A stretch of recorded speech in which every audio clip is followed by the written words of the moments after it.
बड़ा भयावह संसार है। जो विषयों का सेवन करने वाला मन है वो ये अनुभव नहीं होने दे रहा इस भयावह जगत का। नहीं तो आप भजन में बैठिए, फिर देखिए आपको मन कैसे भय दिखाता है। जब आप ईमानदारी से भजन करेंगे तब असली में आपको मन का स्वरूप समझ में आएगा कि मन है क्या।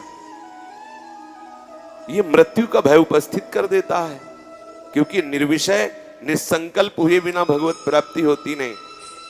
तो निर्विषय निसंकल्प के लिए बार बार चित्त वृत्ति को शरीर संसार से हटाकर जब हम परमात्मा चिंतन में, प्रियालाल के चिंतन में लगाते हैं तो मन निर्विषय होने लगता है। ये घबराहट पैदा कर देता है। ऐसे ही बिना किसी प्रयोजन के भय, घबराहट, विशेष चिंता, विशेष क्लेश, ऐसा लगता है चारों तरफ अंधकार है, कोई हमें आश्रय देने वाला नहीं। बड़ा भयमयी स्थिति आ जाती है।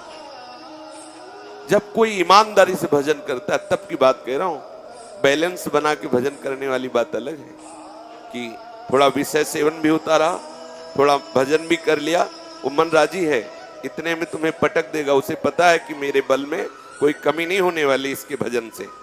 लेकिन जब आप निर्विषय होकर भजन में लगते हैं तब वो घबरा जाता है मन।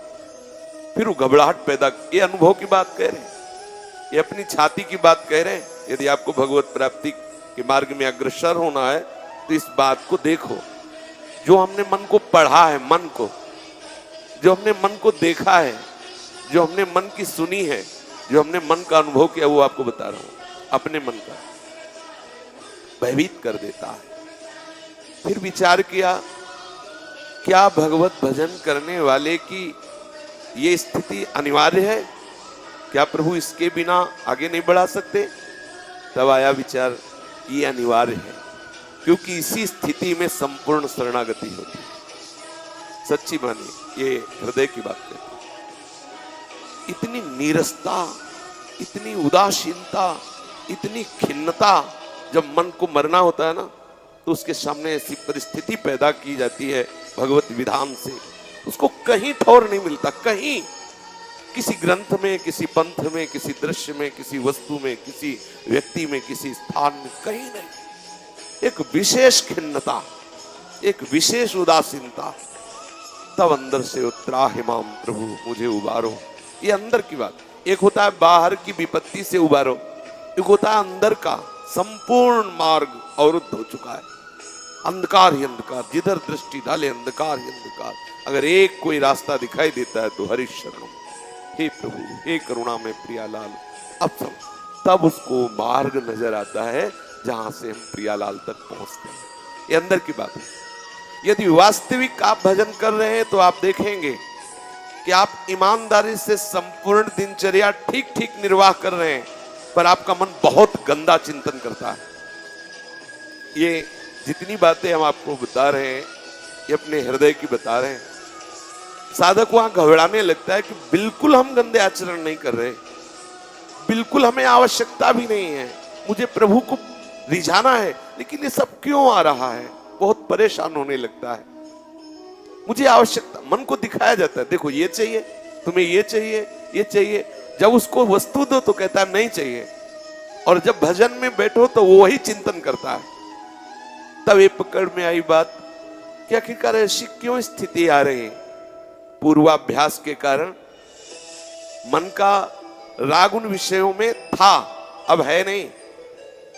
अब मन भी राजी हो रहा है कहीं ना कहीं धीरे धीरे प्रभु की तरफ, पर पूर्वाभ्यास विषयों में भागने का भी उसका बना हुआ है। रुचि नहीं रह गई, पर वो अभ्यास के कारण भागता है, रुचि नहीं रह गई। घबराओ मत, जैसे उसकी रुचि धीरे धीरे खत्म होती जा रही है, ऐसे भागना खत्म होता चला जाएगा।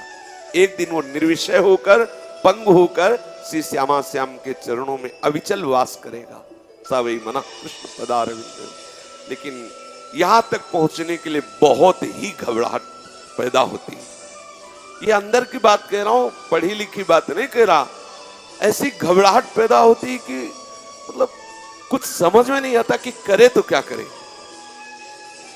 अब उसे प्रियालाल के श्री चरणों का कोई सुख तो मिला नहीं, विषय में अब रुचि रह नहीं गई, कोई अंदर से पकड़ आ नहीं रहा बात। अब वो उस समय जो घबराहट होती है वो मन के मरने की दशा होती है। मन ही मार तन हार के वृंदावन में गात, मन मारिया तन बस में कीना, हुआ भरम सब दूर। यही साधक घबरा जाता है और विषय सेवन करने लगता है। ये एक ऐसी स्थिति है जहां साधक घबरा जाता है और वो विषय प्रपंच, दूसरे की निंदा करना, दूसरे के गुण दोष देखना, या शब्द स्पर्श रूप रसगंध किसी भी विषय को स्वीकार, जहां विषय स्वीकार किया तहां मन में दोष पैदा हो गया। हर्ष रूपी दोष पैदा हुआ, वो उदासीनता गई। जहां वो उदासीनता गई तो जो मार्ग मिलने वाला था भगवत प्राप्ति को, फिर वहीं रुक गया। अब साधक सोचता है कि चलो किसी तरह जिए, बस ये बहुत बड़ी कमी आ गई। ये बहुत ध्यान देने का विषय है। प्रार्थना है इसे तर्क शून्य होकर के स्वीकार किया जाए। इसलिए हम एक एक वृत्ति को निर्विषय करने, हमारी साधना यही है। देखो, बाहर की जितनी चेष्टाएं हैं वो अंतर्मुख होने के लिए हैं। हम बाड़ी पाठ कर रहे हैं, श्री जी की सेवा कर रहे हैं, हम कीर्तन कर रहे हैं, इन सब का फल ये है कि हमारा चित्त जो है किसी भी शब्द स्पर्श रूप रसगंध प्राकृतिक भोगों में ना जाकर शब्द स्पर्श रूप रसगंध प्रियालाल की तरफ हमारा मन जाने लगे, हमारा चित्त जाने लगे। ये हमारी साधना का उद्देश्य है। साधक कितनी देर हम क्यों हंसे, किससे हंसे, क्या मिले, वो हमारे हृदय की जलन को शांत कर पाएगा और बढ़ा देगा और बढ़ा देगा। तो सच्ची मानिए, बहुत सावधान, जब चढ़ाई पे हो मन ना, तो उस समय साधक बहुत सावधान रहे। बिल्कुल मन उस समय घबराहट में हो,